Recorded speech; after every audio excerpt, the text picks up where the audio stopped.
Manasés tenía 12 años cuando empezó a reinar. Él fue uno de esos reyes de Judá que la Biblia lo describe de esta forma. Y ustedes habrán escuchado esta frase muchas veces. Por eso van a identificarse rápidamente con lo que él hizo. Dice la Biblia acerca de Manasés: e hizo lo malo ante los ojos de Jehová. ¿Se recuerdan cuántas veces han escuchado eso? E hizo lo malo delante de los ojos de Jehová. Lo curioso sobre Manasés es que, a diferencia de otros reyes, su padre no había sido un mal rey. Su padre, Ezequías, en realidad, él trató de seguir a Dios. Ezequías fue uno de esos reyes que incluso destruyó algunos de los ídolos que otros reyes habían construido adentro de la ciudad. No era perfecto, no fue de los mejores, eso está claro. Ezequías no fue de los mejores. Incluso cometió un error catastrófico al final de sus días, pero no fue malo. Pero Manasés, su hijo, hizo tantas cosas horribles y terribles en el reino. Déjenme contarles, y vayan, si trajeron en qué anotar, si son estudiantes de la Biblia, yo les sugiero que vayan anotándolas, porque cuando leamos el versículo de hoy, ustedes pueden sorprenderse de la dureza del verso. Pero cuando vayan viendo estas razones, van a entender por qué la dureza del verso. Una de las cosas que hizo Manasés, el rey Manasés, no estoy hablando del hijo de Jacob, estoy hablando de un rey Manasés. Una de las cosas que él hizo fue que todos los ídolos que su padre había destruido o que había botado, él los reinstaló. Todos los lugares altos de adoración a otros dioses, vino Manasés y dijo: volvámoslos a construir. Y puso tantos ídolos alrededor de la ciudad para que todas las personas estuvieran cerca de uno y todas las personas pudieran llegar y adorar a los ídolos. Si eso no fuera poco, haber construido lugares altos, escuchen otra de las cosas terribles. Adentro del templo, adentro de los atrios del templo, eso dice la Biblia literalmente, construyó una imagen de acera. El lugar que David y Salomón habían soñado durante mucho tiempo que iba a ser el lugar de comunión y de adoración para Dios. ¿Saben qué hizo Manasés? Puso un ídolo horrendo ahí adentro. Cuando las personas entraban al templo buscando adorar y comunión con Dios, se encontraban con esta gran estatua. Y escuchen, ¿de quién? De la diosa Acera, que en nuestro vocablo más conocido es Astarot. ¿Quién era ella? Para mí era importante que ustedes tuvieran una imagen o que lo supieran de forma gráfica. Entonces, ¿tenés lista la imagen? Sí, entonces esto es una de las representaciones de Astarot.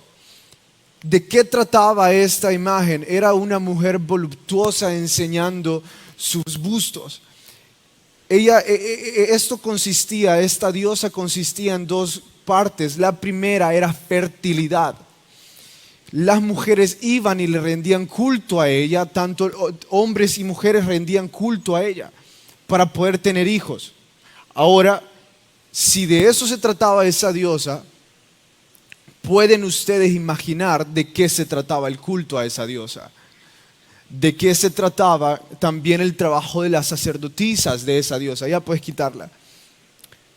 ¿Qué entonces pensaban los judíos que iban al templo cuando veían esa estatua adentro del templo?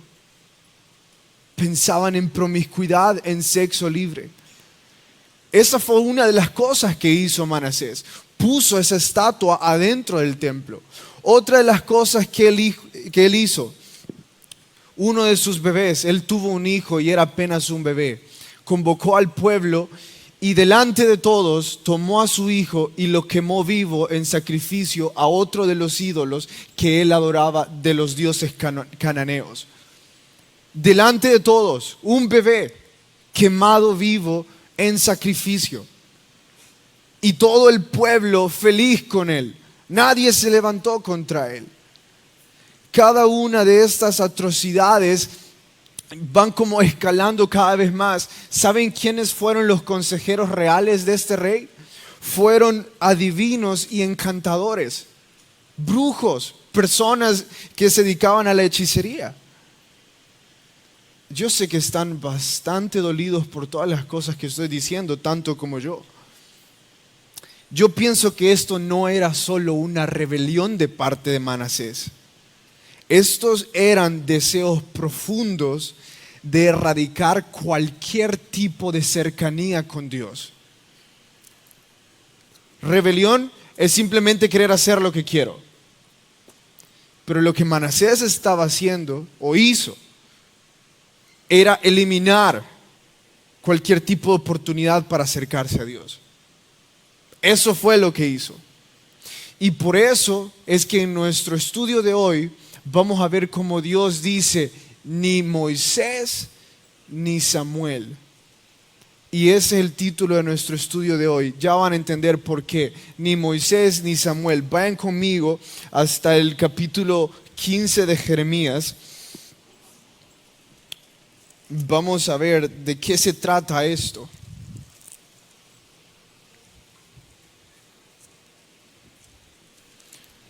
Verso 15 capítulo 15 y verso 1. ¿Están ahí? Me dijo Jehová, si Moisés y Samuel se pusieran delante de mí, aún no estaría mi voluntad con este pueblo. Échalos de mi presencia y salgan. ¿Qué quiere decir eso? Quiere decir, ni aunque Moisés, ni aunque Samuel intercedan por este pueblo, ni aunque ellos estuvieran aquí contigo en este momento orando, aún yo no escucharía su ruego. Los ignoraría y este pueblo seguiría en el camino que va. ¿Cuál camino? Verso 2. Y si te preguntaren, ¿a dónde saldremos? Así ha dicho Jehová, el que a muerte, muerte, el que a espada, espada, el que a hambre, hambre, el que a cautiverio, cautiverio. Paren ahí. En los estudios anteriores hemos estado hablando sobre la destrucción inminente sobre el pueblo de Judá. Entonces ellos, al escuchar que Jeremías dice todo eso, iban a preguntarle, entonces Jeremías, ¿cómo vamos a escapar de toda esta destrucción? Y Dios le dice a Jeremías que diga, no van a escapar. Porque o van a morir a espada, o van a morir de hambre, o van a ser esclavos en cautiverio. No hay salida. Qué severo. Sigamos leyendo. Vayamos hasta el verso 4 porque hasta ahí nos compete. Y los entregaré para terror a todos los reinos de la tierra, a causa de Manasés, hijo de Ezequías, rey de Judá, por lo que hizo en Jerusalén. Oremos. Mi Dios, te rogamos de que nunca caigamos en el lugar que el pueblo de Israel, tu pueblo, mi Dios, algún día cayó. Te pido de que nuestros oídos estén tan abiertos a tu voz para que cuando estemos cerca de ese lugar nosotros nos alejemos. En tu nombre oramos. Amén. Si bien es cierto, Manasés, o no sé si se los había dicho, Manasés ya no estaba vivo. Ese rey Manasés había pasado ya varios tiempo desde su muerte. Incluso desde su muerte hasta el punto en el que están ahorita, en medio está la reforma del rey Josías. Ustedes recordarán, hemos hablado mucho del rey Josías, cómo es que él a sus 8 años empezó a destrozar todos los ídolos alrededor, cómo es que él también encontró la palabra del Señor. Esa reforma está en medio. desde Manasés hasta el tiempo que estamos ahorita. Entonces Dios está diciendo, lo que hizo Manasés en su tiempo se ha mantenido en el corazón de los israelitas hasta ahora. Pasaron una reforma espiritual y al mínimo momento o en la mínima oportunidad de volver a rebelarse contra mí, la tomaron totalmente. Piensen en esto, por favor. Voy a hacer este contraste para que esto nos abra el primer punto. Josías encuentra una ciudad llena de ídolos. Él, como amaba a Dios, ¿qué hace? Destruye los ídolos. Vayamos al otro lado. El pueblo de Israel encuentra una ciudad con un templo actualizado, con un templo funcionando, con un centro de adoración bonito y con los sacerdotes ministrando al pueblo. ¿Qué hace el pueblo? Destruye el templo y construyen ídolos. ¿Por qué les estoy haciendo este contraste? Porque parece que de la misma forma que Josías amaba a Dios, este pueblo amaba a los ídolos. Y de la misma forma que Josías se alejaba de los ídolos y erradicaba cualquier oportunidad de tener ídolos en su ciudad, de esa misma forma el pueblo erradicaba cualquier oportunidad de acercarse a Dios. Por eso les hablé de Josías y por eso les estaba haciendo este contraste. Y por eso es de que Dios en el primer verso dice, 2 titanes de la intercesión. Si ellos estuvieran acá, yo no iría. Y por favor déjenme recordarles por qué Moisés y Samuel son titanes. ¿Saben cuál fue el momento en el que Moisés intercedió por el pueblo de Israel con Dios? Cuando Dios estaba harto ya de las quejas de Israel, estaban en el desierto y Dios le dice a Moisés, lo voy a destruir. Vamos a hacer un nuevo pueblo, Moisés. Lo voy a destruir. Está en Éxodo 33 si ustedes después quieren ir. Así que Moisés, ya me harté. Porque ellos estaban ahí abajo, estaban haciendo un culto con una becerra de oro. Y Moisés se para delante de Dios y le dice, Dios, tú eres misericordioso. Dios, tú eres grande en misericordia y en verdad, tú no lo harías. Samuel, ¿cómo intercedió Samuel por los israelitas? Bueno, los israelitas querían un rey. Y van y le dicen, no queremos a Dios como nuestro gobernante, queremos a un hombre. Entonces Samuel empieza a interceder por ellos delante de Dios. Y Dios dice, ¿sabes qué? Dales lo que quieran. No los voy a destruir, pero dales lo que quieran. 2 titanes de la intercesión. Dios dice, ni aunque esos 2 titanes estuvieran aquí hoy, yo escucharía. Y la razón es porque ellos han erradicado cualquier oportunidad de encontrarme. Mira lo que han hecho en el templo. Los israelitas los judíos ya se habían dividido. Los de Judá en ese momento necesitaban experimentar qué era sacar a Dios de sus vidas. Necesitaban ver qué era el resultado de haber eliminado a Dios. Entonces vamos hoy a ver cada una de esas cosas, vamos a ir aplicándolas a nuestras vidas. La primera de ellas es que malos líderes no significa que deban tener malos seguidores. ¿A qué me refiero? Podemos ser severos con el rey de Manasés, del rey que hablé al principio. Podemos ser muy severos y decir, la culpa de que el pueblo esté así la tiene Manasés. Y decir, él es el culpable y mantenernos ahí. Pero, momento, Manasés ya tenía al menos unos 50 años de estar muertos y el pueblo seguía haciendo lo mismo. Total, no era toda la culpa de Manasés. También era que el pueblo quería seguir haciendo eso, quería vivir en su idolatría. ¿Cómo es posible que muchos años después de una reforma, sigan buscando lo mismo? Es porque ellos no querían nada con Dios. De esa misma forma, hoy en día nosotros podemos tener malos líderes en nuestras vidas. Podemos tener malos gobernantes en nuestros países. Podemos tener malos jefes en nuestros trabajos. Podemos tener malos padres en nuestras familias. Podemos estar rodeados de líderes que no nos ayuden a hacer el bien. Pero eso no es excusa para hacer el mal.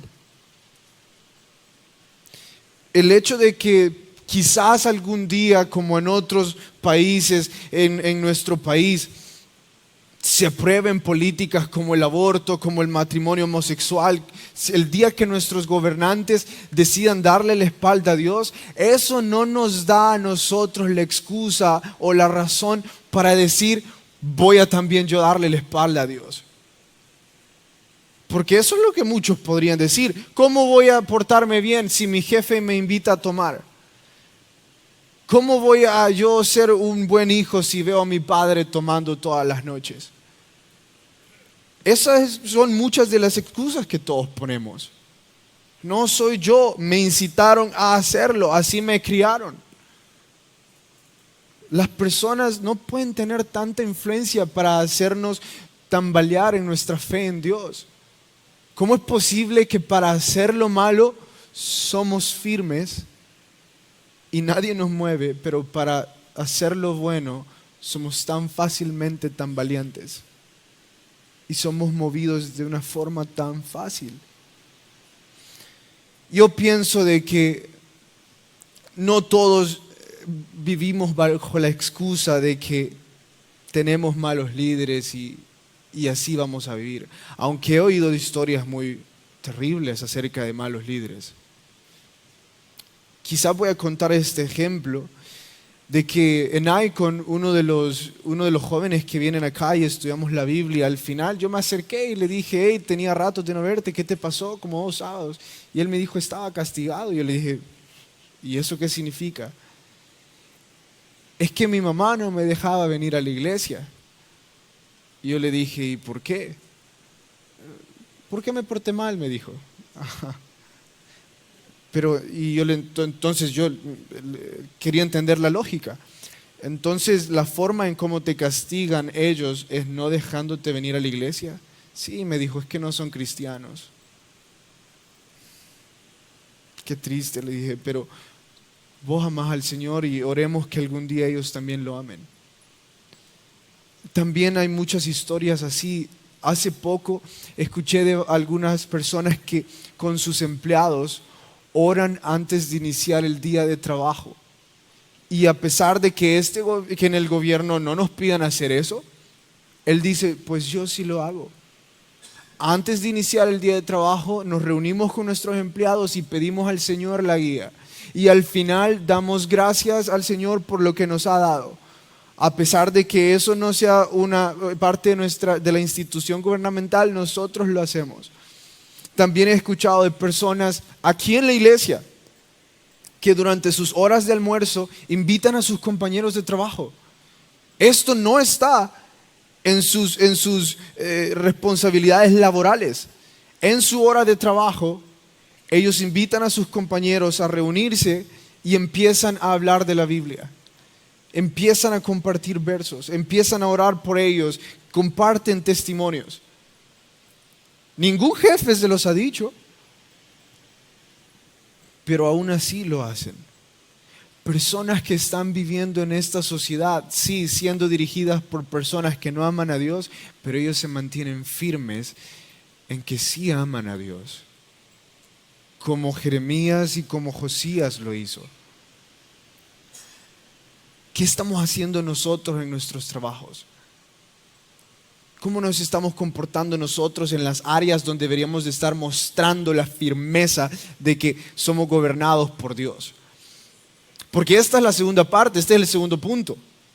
Mientras el pueblo en ese momento, ya regresamos al momento de Jeremías, mientras el pueblo estaba viviendo en toda esa idolatría, mientras estaban viviendo en toda esa promiscuidad, Jeremías, ¿saben qué estaba haciendo? Él estaba llorando. Y estaba diciendo, no soportan mis ojos ver esto. Lo hemos hablado bastantes veces, de cómo a él le dolía, le ofendía. Entonces, ¿qué les quiero decir? Si nosotros no nos sentimos ofendidos por los que ofenden a Dios, es índice de contagio. Este es el segundo punto.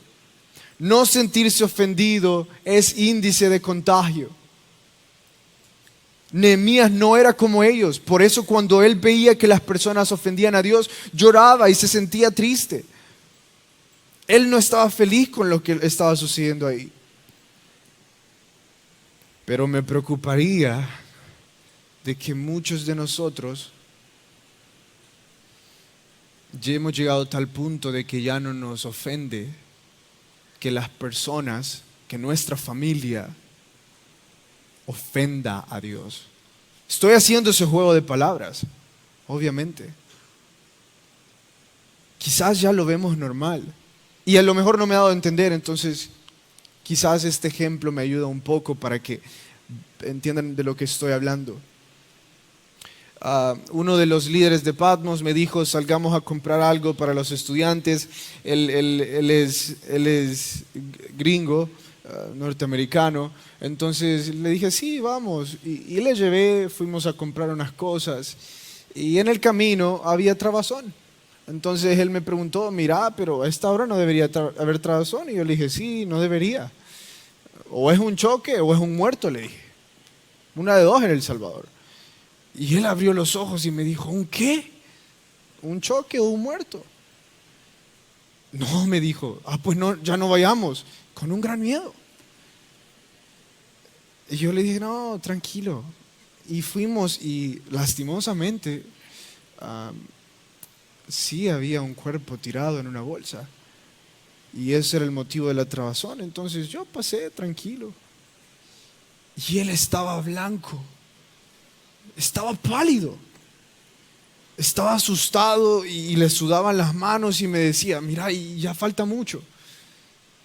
Nunca había visto algo así. Se sentía sorprendido. Saben, yo en ese momento me reí también. Yo dije, dramático. Pero ¿saben qué? Tiene razón. Era una vida la que estaba ahí. Era un humano. Me sorprendió que para mí fuera tan normal. Me sorprendió que para nosotros es tan normal. Y ya no nos sintamos tan ofendidos ante esas cosas. Parece que ya no nos ofende cuánto ofenden a Dios. Estoy hablando, esto hice un ejemplo práctico para que pudieran entender de lo que estoy hablando, pero si queremos aplicarlo a nuestras vidas, estoy hablando de cuando nuestros amigos de trabajo empiezan a hablar palabras sucias. Y nosotros, lejos de sorprendernos, lejos de ofendernos, nos reímos. Sí, fue chistoso el chiste. Ja. Muy bueno. No me ofende que maldigas así a Dios. No me ofende que te burles así de mi Dios creador. Me da gracia. Que quizás en nuestras familias hay alguno practicando promiscuidad, sexo libre. Y hablamos de ese de nuestra familia o de ese amigo y decimos, sí, no, lo puede. Pero no es ofensivo, es totalmente normal. Personas ofenden a Dios alrededor nuestro y no nos sentimos ofendidos. ¿Qué significa eso? Significa que estamos contagiados. Significa que no hoy, pero sí en un futuro cercano, vamos a caer en lo que ellos hacen. Yo sé que ustedes me van a decir, yo no voy a decir malas palabras, no voy a practicar lo que ellos hacen. Eso me estamos diciendo hoy, eso me lo podría decir hoy. No puede asegurar el día de mañana. Lo que sí puedo asegurarles es que como hoy no le ofende, mañana tampoco le va a importar hacerlo. El pueblo de Israel no se sentía para nada ofendido de esas cosas. En contraste, Jeremías lloraba y Josías rasgaba sus vestidos. Deberíamos de ser un pueblo que le duele ver cómo esta sociedad está. Deberíamos ser un pueblo que cuando ve esta sociedad tan sucia, oremos clamando a Dios, sintiéndonos ofendidos de lo que hacen. Y lejos de venir aquí a la iglesia buscando hacer cualquier otra cosa, viniéramos buscando aquí a la iglesia que Dios restaure nuestro pueblo, que Dios restaure nuestra vida. Porque ese es nuestro tercer punto. Esa es la tercera cosa, otra de las cosas que ese pueblo estaba haciendo. En la casa de Dios, adorando a otros dioses. ¿Pueden imaginarlo? Dios les dijo, las mismas cosas que Manasés hizo, las están haciendo ustedes también. Entonces, están llevando sus dioses a mi casa. ¿Se imaginan entrar acá al templo y escuchar que estamos poniendo en el momento de la alabanza una de las canciones que ponen en las radios que no son cristianas? ¿Cómo se sentirían ustedes? Se sentirían ofendidos, ¿verdad? Es porque es la casa de Dios. Eso no se hace. Pero ¿qué hacemos cuando venimos a la casa de Dios buscando rencillas? Cuando usamos los pasillos de la iglesia para hablar rumores de alguien más. ¿Qué hacemos entonces si no adorar a otros dioses cuando buscamos el mal para nuestros hermanos en vez de buscar el bien? Eso es lo que el pueblo estaba haciendo. Estaba creando tantas ofensas contra Dios que estaba cerrando todas las puertas para poder acercarse a Dios. Entonces, en el momento de angustia, en el momento de tribulación, de destrucción, ellos iban a querer buscar a Dios en búsqueda para esperanza, obviamente. ¿Pero cómo? Si el lugar de comunión, el lugar de adoración estaba lleno de ídolos, ¿a quién iban a adorar? Entonces, ¿a quién vamos a adorar nosotros? ¿A quién vamos a buscar cuando regresemos aquí a la iglesia? Si ya no tenemos amigos, o ya no tenemos hermanos, o ya no tenemos un ministerio con quien estar. Venimos aquí a la iglesia y no nos gusta estar acá. Todos son hipócritas aquí en esta iglesia. De eso estoy hablando. De que usamos este lugar, usamos la casa de Dios para adorar a nuestros propios dioses y cerramos las puertas para acercarnos a Él en el día de dificultad. Por todo eso es que Dios un día dijo, ni Moisés ni Samuel. Yo espero que nosotros nunca caigamos tan bajo, que realmente nosotros nunca lleguemos a ese nivel que hasta en la casa de Dios hemos adorado a otros dioses. O que ya no nos sentimos ofendidos por lo que esta sociedad hace. O que nos excusamos en la maldad de nuestros líderes. Sino que podamos ver la oportunidad que tenemos hoy para arrepentirnos. Porque si estamos acá hoy, es porque Dios todavía no ha terminado su trabajo con usted y conmigo. Si usted está sentado en esta silla y usted se ha sentido identificado con alguna de las cosas, o usted se ha sentido muy pecador, déjeme decirle, Dios no ha terminado su trabajo con usted, porque le trajo acá hoy a escuchar lo que Jeremías estaba pasando. Todavía hay oportunidad. ¿Cómo podemos ver eso? Quería terminar esta historia tan difícil con el hombre que sabe restaurar cualquier cosa y sabe traer paz y esperanza en cualquier momento, con Jesús. ¿De qué forma? En Marcos capítulo 3 estábamos estudiando en Icon este sábado y quería compartírselo con ustedes también. Marcos capítulo 3, Jesús está dando una cátedra contra los fariseos en el verso 28. Si quieren ir, pueden ir, pero yo ya lo encontré y tengo un poquito de tiempo para esperarles. Entonces, Marcos capítulo 3, verso 27 y el verso 28. ¿Ya están ahí? Amén. Ninguno puede entrar, no, perdón, 28. De cierto os digo que todos los pecados serán perdonados a los hijos de los hombres, y las blasfemias cualquiera sean. Pero cualquiera que blasfeme contra el Espíritu Santo no tiene jamás perdón, sino que es reo de juicio eterno. ¿Qué está queriendo decir Jesús acá? Jesús está diciendo, todos los pecados son perdonados a través de mí.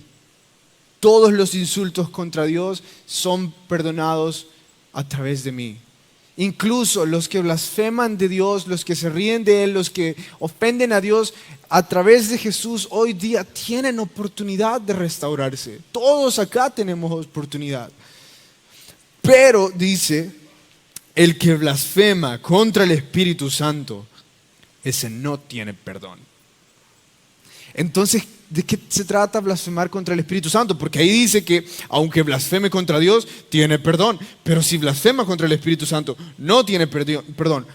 ¿Y que acaso no eran tres en uno? Entonces, ¿cuál es la diferencia? Bueno, déjenme explicarles rápidamente. Muchos de ustedes saben esto, pero ¿cuál es el trabajo del Espíritu Santo en nuestra vida? Rápidamente se los recuerdo. Es consolador, es una de las cosas, pero lo primero que hace sobre la vida del pecador es traer convicción del pecado. Cuando usted y yo venimos por primera vez y sentimos ese deseo de querer pedir perdón, de que nos sentimos pecadores y aceptamos y digo, sí, soy pecador, es el Espíritu Santo trabajando, trayendo convicción y diciendo, sos pecador, pedí perdón. Ese es el primer trabajo del Espíritu Santo en nuestra vida, hacernos pedir perdón. Entonces, ¿qué es blasfemar contra el Espíritu Santo? La palabra blasfemia también tiene otro sinónimo, también tiene otro significado, que es renegar, estar en contra de. Entonces, blasfemar contra el Espíritu Santo vendría a ser renegar al Espíritu Santo, estar en contra del Espíritu Santo. Eso indica estar en contra de lo que el Espíritu Santo quiere hacer en mi vida. Renegar lo que el Espíritu Santo me está diciendo hacer. ¿Y qué es lo que el Espíritu Santo me está diciendo hacer? Yo se los acabo de decir. ¿Qué es? Entonces, eso significa que el único pecado que Jesús está diciendo que Dios no perdona es no pedir perdón. Jesús está diciendo, a través de mi sangre, a través de mi sacrificio, todos sus pecados van a ser perdonados, excepto que ustedes no quieran ser perdonados. No importa qué tan mal hayan sido. Por eso Jesús incluso escala el nivel de pecado y dice hasta que blasfeman contra Dios. Aun si blasfeman contra Dios, sus pecados son perdonados. Pero si ustedes no quieren ser perdonados, no van a ser perdonados. Si ustedes no quieren pedir perdón por haber entrado al templo y haber adorado a otro Dios adentro del templo, entonces no van a ser perdonados. Ustedes y yo ahorita ya no estamos viviendo lo que vivió Judá, que ellos ya no tenían esperanza. Ustedes y yo ahorita tenemos al Espíritu Santo en nuestro corazón diciéndonos, tenés una oportunidad, pedí perdón. Dios aún no ha marcado esa profecía en nuestra vida que había marcado con Judá. Dios aún está trabajando. Para terminar, Vayan a primera de Pedro 4:4.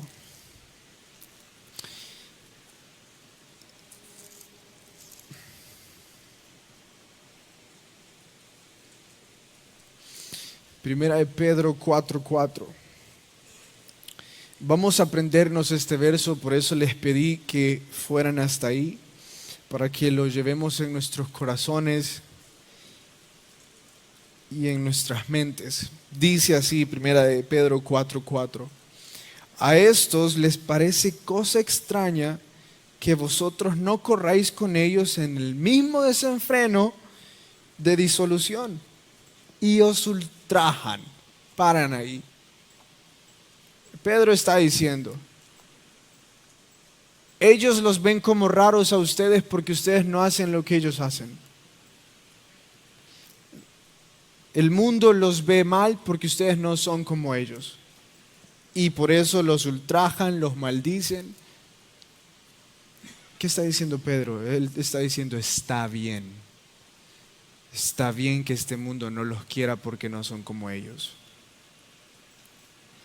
Es preferible que esta noche nosotros vivamos como Josías y como Jeremías.